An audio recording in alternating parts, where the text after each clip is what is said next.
to the Faith and Science Podcast. My name is Tyler Bublitz, and welcome back to the 11th Sunday after Pentecost for the week of August 16th, 2020. I'm excited to have you here. I'm excited to dig in this week's podcast, and boy, has this been just kind of an interesting ride here as we're kind of going through these Gospels. We're getting some really deep text, I feel like, the last few weeks, and this week continues on that same momentum slide. And as we're in this season of Pentecost, I always see this as a time of year where we're really doing a lot of the growth within our own faith at this time of the year. We're looking at this being the longest season of the church year, this time where we're really going through these stories, really dissecting, really trying to grow. And it's such an interesting time because of the way that the world is in, and that in a way things have really slowed, in a way things have gotten crazier. But it allows us the opportunity, if we slow ourselves, to really dig into these texts and really look at what is some of the stuff that Jesus is talking about, is speaking about. And I don't know about you, but I know for myself, I'm seeing that these texts are coming alive in a much different way than I have ever seen them come alive before. I think there's a lot of newfound way of looking at these texts this year, especially with how the way that the world is. It just forces us to continue to look deeply into these things. And when I look back to last week's Twitter question, I think I went there again. Have you thought about the need for healthy doubt, and are you keeping your eyes fixated on Jesus? Both of these ideas are so important, how we need to have that healthy doubt, that amount of doubt that keeps us honest. But as you'll see this week, we get a little bit of a contrast within the gospel text, but also the idea of keeping our eyes fixated on Jesus. And what does that mean? And especially when we look at the gospel text this week, as you'll see, it really spins things around. And I think when we look at the world in which we're in, and as I look at the world in this moment of hitting the reset button on the computer, that we're really giving us time to reset, reevaluate, relook at things. I think there are some things that we can look at, and science has definitely reflected some on that in the past, and there's definitely some stories of people that we haven't talked about enough. And so this week we'll get into those a little bit, and this should be a really fun week, and I'm really excited about it. So let's jump right into it. The gospel text this week is out of Matthew chapter 15, optionally 10 through 20, and verses 21 through 28. First, you get this interesting discussion coming with the disciples talking about what they're hearing the Pharisees talk about. And that there's this idea of, what are you doing, Jesus? We're seeing this upheaval that you're talking about. And he kind of starts it off even just really hot, coming in, starting actually at the end of verse 10, listen and understand, it is not what goes into your mouth that defiles a person, but what comes out of your mouth that defiles. And so they're having this debate back and forth. And then we get this transition of Jesus moving into the district of Tyre and Sidon, which is from the Old Testament, have broken away, would have been following their own idols, definitely not Israelite people. Jesus is the outsider in this situation. And this woman comes crying out, and it says in verse 22, "Have mercy on me, Lord, Son of David, my daughter is tormented by a demon." Jesus doesn't initially respond. The disciples are trying to push her away, and then finally Jesus makes a statement. And it's not the statement that we expect. He answers in verse 24, "I was sent to the lost sheep of the house of Israel." She responds with, "Lord, help me." Jesus responds with, "It is not fair to take the children's food and throw it to the dogs." And she responds with, "Yes, Lord, even the dogs eat the crumbs that fall from the master's table." Then we get this amazing moment here from Jesus. "Woman, great is your faith. Let it be done as you wish." And her daughter then is healed. Two things here. One, this is the only time in Matthew's gospel that we get Jesus saying, "Great is your faith," compared to last week where he's saying, comparing little faith that Peter has. "O you with little faith." This is the only time in Scripture where we get great faith. And granted, this is also, to me, almost feels a little bit Old Testament, where you're seeing God almost being talked into something here. It's very interesting correlation that it's a woman and it's coming from outside of the tribe of Israel. Super, super exciting, especially when we're comparing it to what has just stated before and how Jesus is talking about it. It's what is coming out of people that's more important, and then that love that we are supposed to still continue to show these people, and that our own selves that end up causing us to fall. So it's this really interesting interplay, and we'll dive a little bit more into that here in a few minutes. The first reading is from Isaiah chapter 56, verse 1 and 6 through 8. And as Ralph Jacobson would say in the Sermon Brainwaves podcast, this is the beginning of Isaiah 3. So this is the kind of this beginning of this praise that we have, that when we join with God and are really understanding what He does, it's that salvation and the deliverance from that we get. And that when we do that, He not only brings the outsiders in, but we continue to give praise to God for doing that. The alternative or continuous first reading is from Genesis chapter 45, verses 1 through 15. This is a huge jump from last week. Last week we had Joseph being sold into slavery, and now he's like the right-hand man of Pharaoh.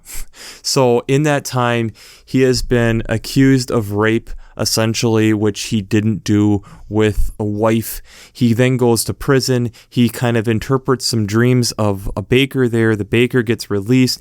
The Pharaoh is having some weird dreams. The baker remembers this and then calls Joseph. Joseph comes up and interprets these dreams that there will be 7 years of good harvest, and then there will be 7 years of poor harvest. So build barns, store the stuff up. We are now in year 2 of famine, and Joseph finds himself, as we're in this text, his brothers in front of him. Joseph sends the Egyptians out of the room and sobs ferociously, and essentially telling his brothers that, "I am Joseph. I am here. How is my father doing? Don't be mad at yourselves. Realize that God has blessed this situation. God has set me on before you so that we can make sure that the tribe of Israel is sustained, that you guys are sustained moving forward. And take everything that you guys have, move to Geshem, and when you're there, we will make sure that there is enough for everyone and we can all be together." And they weep. They weep because of what has happened. That now suddenly the son that they have tried to cast aside is suddenly now welcomed in again. The psalm this week is Psalm 67, verses 1 through 7.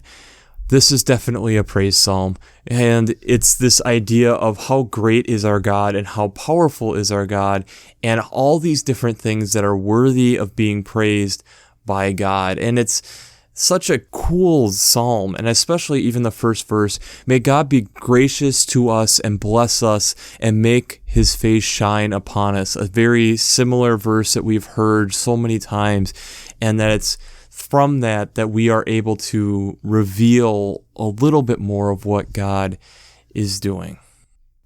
The second reading is coming from Romans chapter 11, verses 1 through 2a and 29 through 32. So now we have that Paul is writing still to the Romans, and here he is saying that, are we rejecting people because they aren't of this certain group? And by no means. He then gives his heritage lines that he is from the tribe of Benjamin, but he had also been ridiculing the Christians before he got saved. And so understanding that God still works through us and that we need to still be able to show mercy upon those and have that mercy in us for those who are disobedient, the ones who are giving us a rough time in a lot of ways, that from that we are able to show the love of Christ to others, and that transcends a lot of what is going on. But before we jump into how faith and science come together, we have to do our shameless plug for Working Preacher. If you haven't checked out Working Preacher, I'd highly recommend it. Between their Sermon Brainwaves podcast, their commentaries, their discussions, I've already shouted them out once in this podcast. And for me, not being an ordained minister, I use them on a weekly basis, being able to listen to Caroline Lewis, Matthew Skinner, Joy J. Moore, and Ralph Jacobson, along with commentaries, along with discussions, all coming out of Luther Seminary in St. Paul, Minnesota. So if you haven't checked out Working Preacher, I'd highly recommend it. So let's get a little bit more into this gospel text. The first thing that we have to realize is, again, the idea that Jesus is in a territory, in a spot where he isn't, according to him, isn't his domain, where he is, one, comfortable, but two, where he is called to go. It's kind of an interesting thing that, is he passing through this time to get to a place where he's wanting to go for continuing this mission? And yet we have this outsider, the person where she's coming to him. And so these roles have switched. Jesus isn't the person that should be attracting. He should be the one that is the one that is the minority. The one where he is not the dominant force anymore. He is not supposed to be there.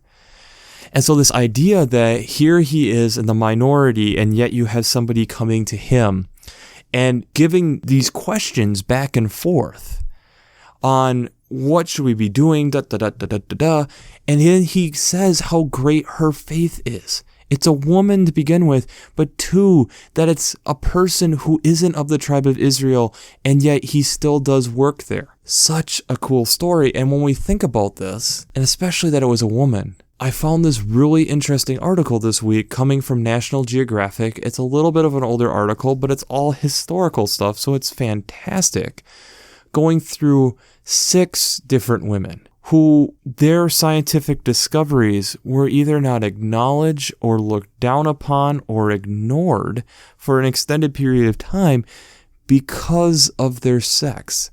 Because women in the scientific community at that point, and it has gotten a lot better, there's still a lot of room on where we can go to, they weren't looked at the same way as a man. And it's unfortunate because these are great discoveries, and in a lot of cases, people were overlooked for Nobel Prizes because of the gender that they were. And it's really ironic, and you'll find that out. So let's jump into it. So first we have Jocelyn Bell Burnell, who was born in 1943 and was born in Northern Ireland, but was at Cambridge in England.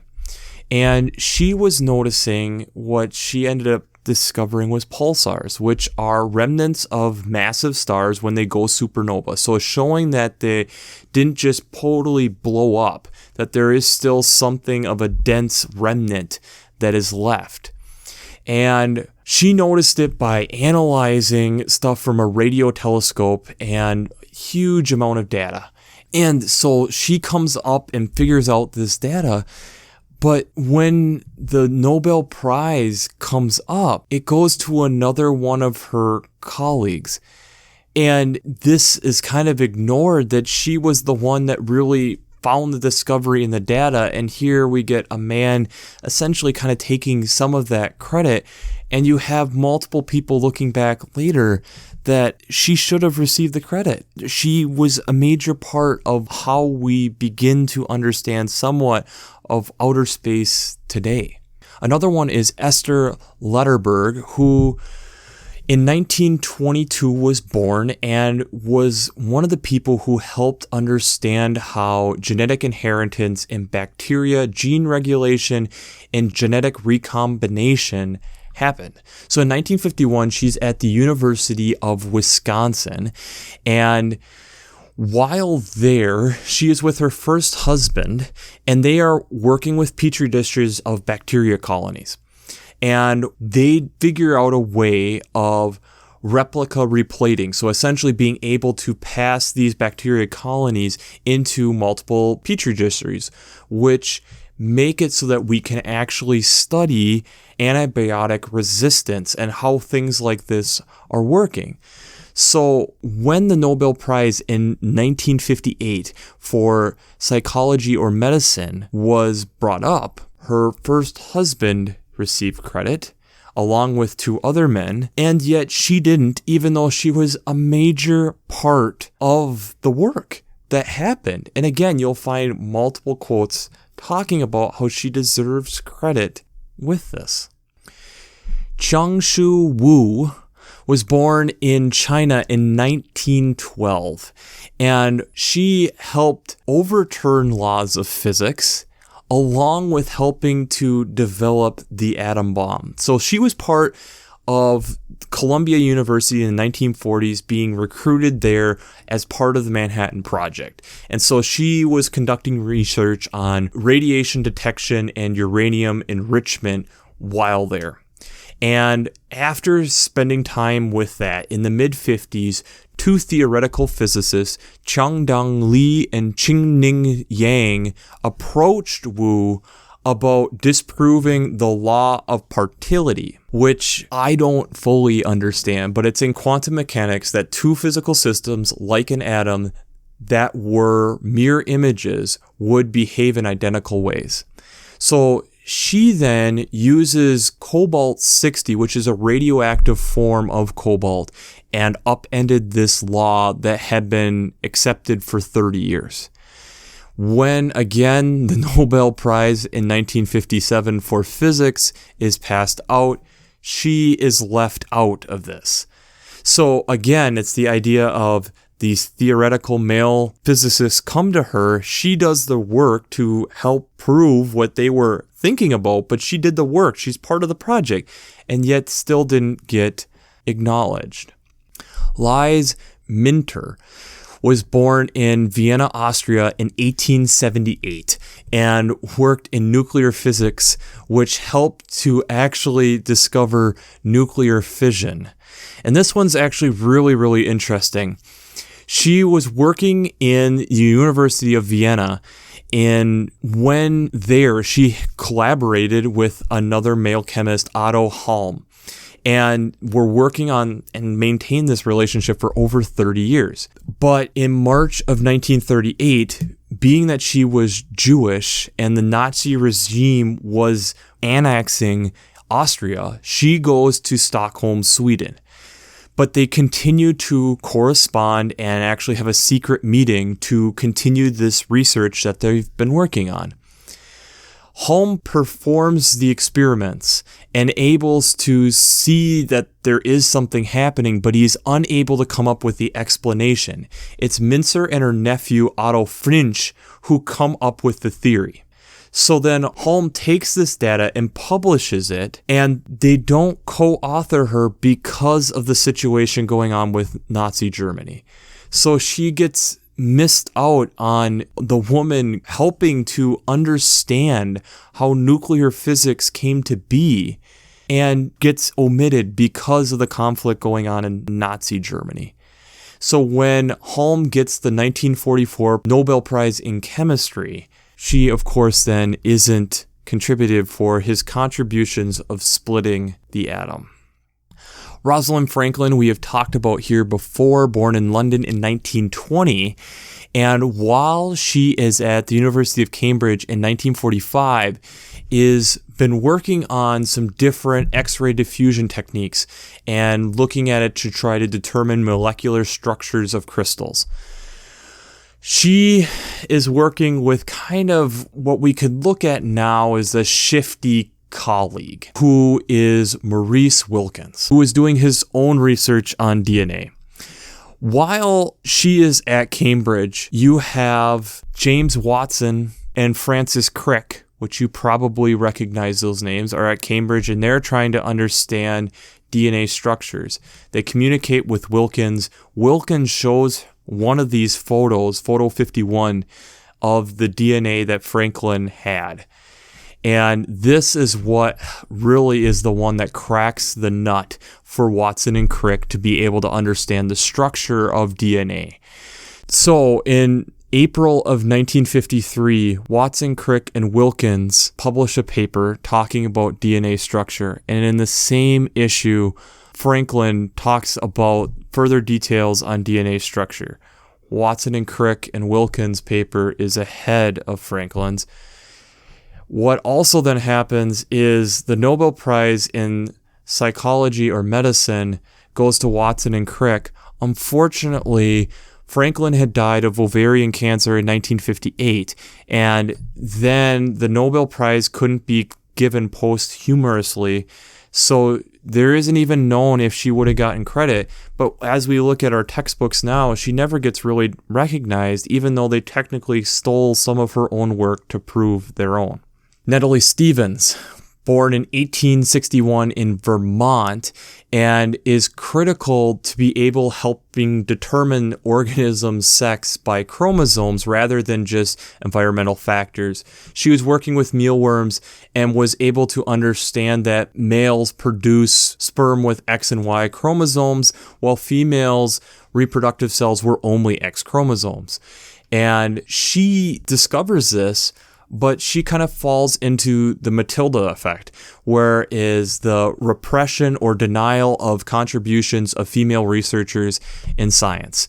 So later we have multiple others who end up taking the credit, like Edmund Wilson, who was doing similar work but came to that conclusion later. And then you have another man, Thomas Hunt Morgan, who is a prominent geneticist at the time, is credited kind of with this, but yet she was ahead of all of them in this work. When we look at what Jesus is talking about here, just because they're an outsider, just because it's not what we're expecting, we are so quick and easy to dismiss what they're doing. And in that same breath, that's where it's that early part of that text, the 10 through 20, come in, that we then can defile people or cut them down, and essentially it's our own pride that's getting in the way. And that leads to other issues, that we're stealing, we're slandering people because we don't want to accept what they have to say. In this case, in science, it's that because they were female, we don't want to accept what they had to bring to the table, or we will ignore them, or that because of the Nazi regime, we can't even put her name on the paper and then later credit her that, yeah, she actually did this stuff. We were trying to protect her. It's unfortunate. But what blessings are we possibly missing out on? That's where I look at the alternative first reading in Genesis with Joseph. What potential benefits are we missing out on because we're dismissing someone? The brothers dismiss Joseph, but yet he's the one that bails them out, that helps them survive. When we realize that God is the one who is delivering us and is willing and able to do that for us and provide a way, what are we missing out on?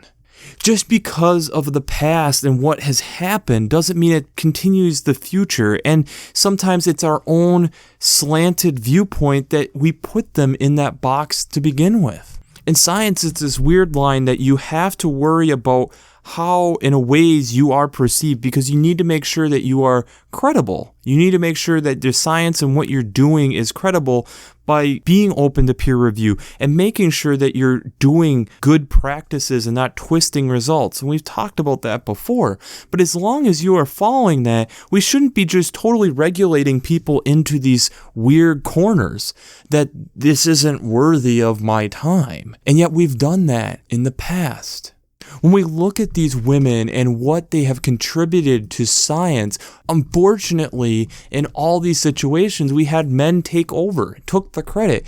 And the thing is in some cases, it was boom, boom, it was really, really close. But in some, there is a little bit of time. That if we had actually spent the time and maybe done our own peer-reviewed research and yeah, she's right. It's not because they were the minorities. These are trailblazers in the field. And instead of just pushing them aside, we could have maybe learned a little bit more. Maybe we could have gotten additional information out of them by supporting them. And a lot of these women, when you listen to some of what the interviews are, they're very humble about what they were going through. But there's a lot of grit and determination and things they were doing to get through life while doing this. Not only being somewhat persecuted within the own field that they were in, but you look at people like Burnell, who talks about how she had an extremely hard time combining family and career.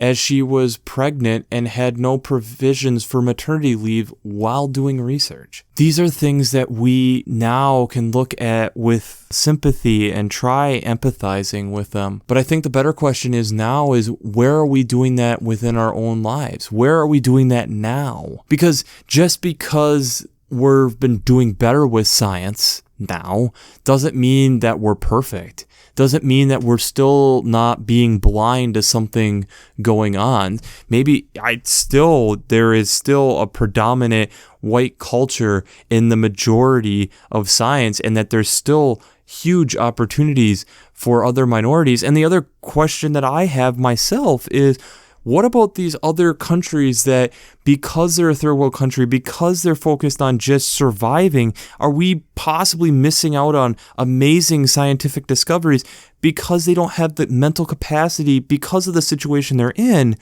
to be able to do the research and the gifts that God gave them to be more than just surviving life? Brothers and sisters, we have to remember that we are in this together as a group, as a whole. And if we don't acknowledge that, we're missing out on potential benefits and potential things that God is trying to do. And yes, God can still work through the craziness of our lives like Joseph. But are there certain people that we're pushing to the side long before they should have ever been there?